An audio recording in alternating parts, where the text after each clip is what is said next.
right, we're group four. My name's Jagger, I'm Will. I'm Houston. I'm Faith Pomeroy.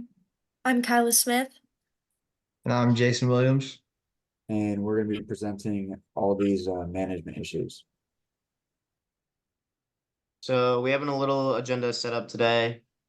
We'll do a little introduction about Aldi and kind of what they're about and some of their history. And then the main point of the presentation is kind of to talk about some of the problems that Aldi has. So we're going to diagnose it. We're going to talk about some solutions, some ways to implement them, evaluate those solutions, and then kind of wrap it up with a conclusion.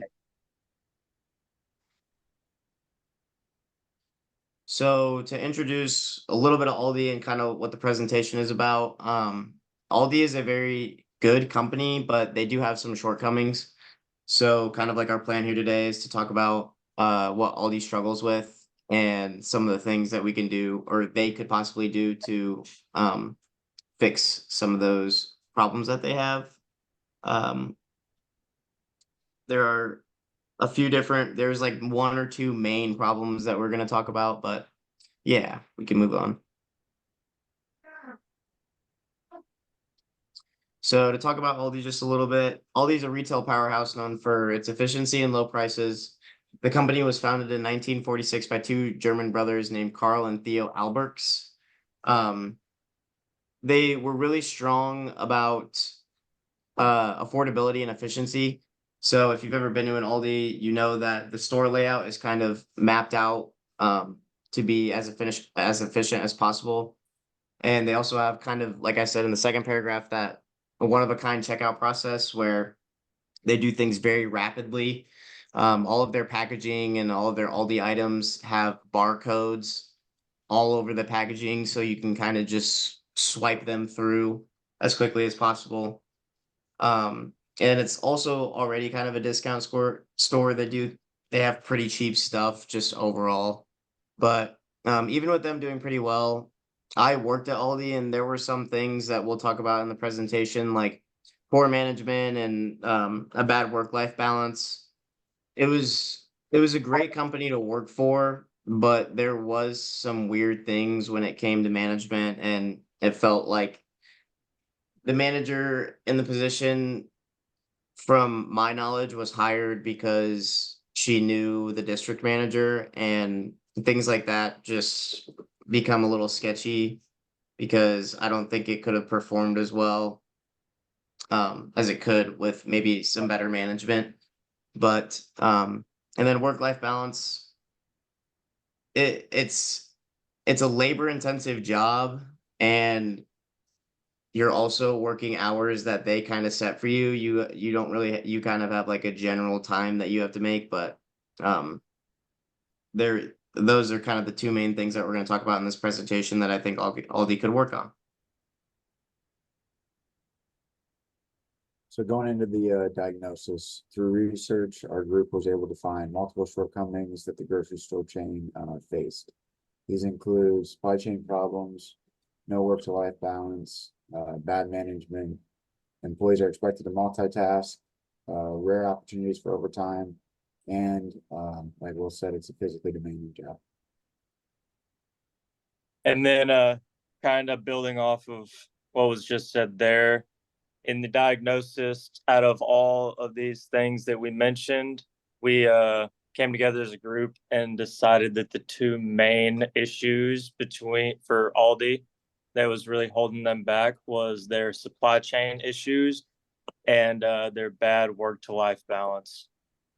So diving in a little bit on those supply chain issues, these will result in an increased cost of goods. This is due to the fact that they're having issues with knowing how much they have in stock, and sometimes they'll buy too much of something or they'll buy too little of something, and then whenever they need more of that, they won't have it, and then they're eventually just losing out on profits. And then there's also compliance issues that come along with supply chain problems, loss of customers because of they're not going to be able to get what they want every time they go in because the supply chain is just so bad. And then COVID-19 disrupted this a lot, making this problem even more exemplified than it was before. So having bad supply chain can often lead to a bad reputation for a grocery store. Like I said, the loss of customers. With the bad reputation, they're not going to want to go back to your grocery store, and they're not going to have faith in you to kind of have what they want at that time. And it also puts a lot more extra stress on the employees because they're always so worried about making up for the delays and not necessarily having to worry about their job. They're worried about making up time that was lost. And then next, we're going to talk about the no work to life balance. This can lead to burnout for the employees, not being able to go home to your kids, your family, and have time to relax and just decompress from your long work day. That can be really taxing on someone, and that will eventually lead to a decreased productivity for the employees. And over time, if all your employees are struggling with productivity, then that's going to cause problems later on. And then this will also affect employees' mental health and physical health. And whenever the mental health is struggling, then your employees will be less happy to work. And that eventually will just create a really bad work environment and not much work will get done. And then the last part about the diagnosis, all these things mentioned are big reasons why Aldi will never be a top grocery store company. Obviously, like we mentioned earlier, they are a very successful grocery store company, but they will never reach the level of Walmart or Kroger due to some of these issues that they have holding them back. The bad management mixed in with not getting much overtime and not much flexibility in work hours is a very bad combination for success.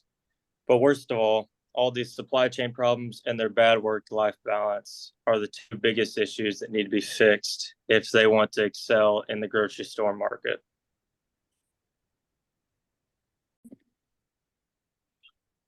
For our potential solutions for supply chain problems, we have identifying potential risk factors. By addressing any known risks, we will help limit any known problems in the future. Accept innovation. Technology adoption can find patterns and improve in inventory levels. Optimizing inventory through introducing internal checkpoints and continually checking for improvements. Larger inventory. Allowing a larger inventory will limit chances of running out of product and keeping inventory consistent. AI implementation can better predict inventory and create orders to accommodate real-time demand. Our solutions for bad work-to-life balance are enhancing a company's culture. Establishing a caring work culture will result in less stress in the workplace. Encouraging breaks. More breaks will allow the employees to step away and will result in fewer distractions and burnout. Focusing on productivity rather than hours. Through encouraging employees to work harder for fewer hours will allow employees more personal time. Desirable work hours will alleviate stress, allowing better sleep quality, alleviate fatigue, hypertension, and other health issues. Employee workshops will equip employees with the necessary tools to help maintain a good work-to-life balance. And flexible hours will allow employees to have autonomy in their hours when needed and will cause them to have more control over their work-life balance. Through introducing these solutions for both supply chain issues and life balance issues, this will greatly improve the company's overall production. Many supply chain issues can be impacted by the adoption of technology and AI implementation, and a good work-life balance can be achieved by giving employees their autonomy with flexible hours, breaks, and a caring work culture. Okay, after the solution part of our presentation, we're going to be talking about how we will implement our solutions for our supply chain problems. So first, risk identification and real-time monitoring. Using technology like AI-based softwares can help track inventory and logistics. It can also be implemented to detect risks like bottlenecks, delays, or unexpected demands of products. Using alert systems can help managers be aware of supply chain issues. Managers will be able to respond quicker and help make adjustments to the issues that arise. Embracing innovation and optimization inventory. Use AI to analyze inventory levels, predict upcoming trends, and suggest the appropriate stock quantities for Aldi's company. Having multiple inventory sources allows Aldi's to work with many suppliers that can help reduce the risk of shortages. And it also ensures that we have a backup, optimize internal checkpoints, implement checkpoints within the supply chain so we can make sure that everything runs smoothly, like regular audits and quality control checks. And then addressing disruptions post COVID-19. COVID-19 showed a lot of supply chain issues. Working closely with logistic partners such as a trunking company will be able to ensure reliable deliveries. With trucking companies, we can make long-term contracts or partnerships with these companies. And then monitor market trends. Monitoring market trends will help keep an eye on trends and any changes in the supply trend, sorry. It lets us be more prepared for any disruptions that may occur. And then next with work to life balance, creating care and flexibility. Encourage open communication with open channels so employees can share their concerns and recommendations. It'll also help build trust within our employees and make them feel more comfortable and heard. Implementing flexible work hours or even working remotely will help employees manage their personal life and promote employee wellness. Promoting employee wellness can happen by developing programs that can help physical or mental health, like gym memberships or therapy sessions. Signify breaks in productivity, not hours. So implementing breaks. Mandated breaks will ensure managers know their employees are taking regular breaks throughout the workday. It helps reduce stress and helps shift employees' focus. Productivity-based goals helps more focus from hours worked to goals completed, works more efficiently, and lets employees have time for their own personal lives, not just Aldi's.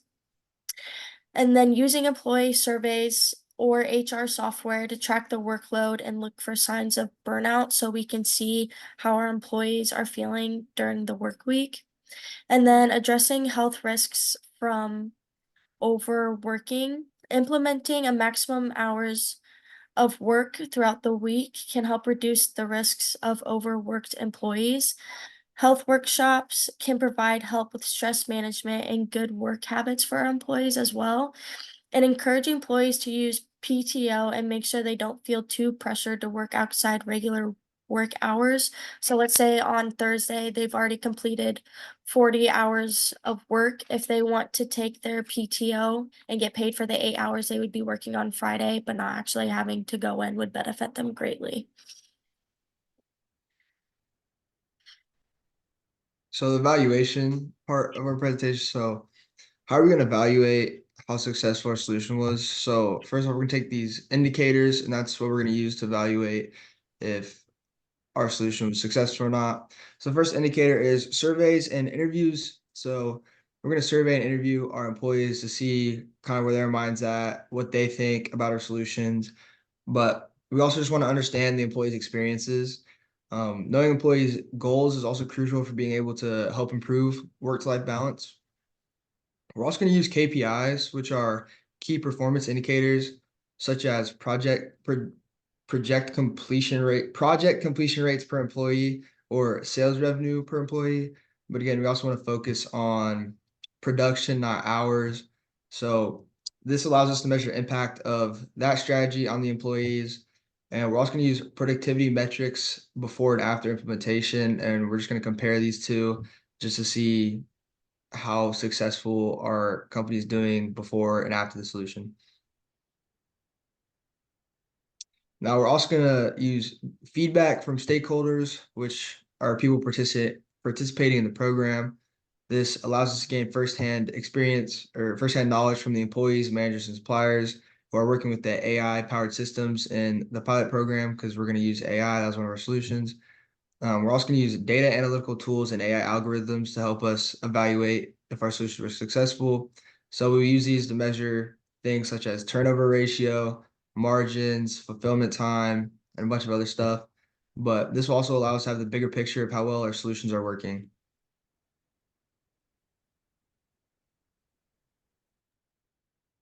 All right, so in conclusion, our presentation has shed light on critical challenges facing all these, particularly in the supply chain and work to life balance.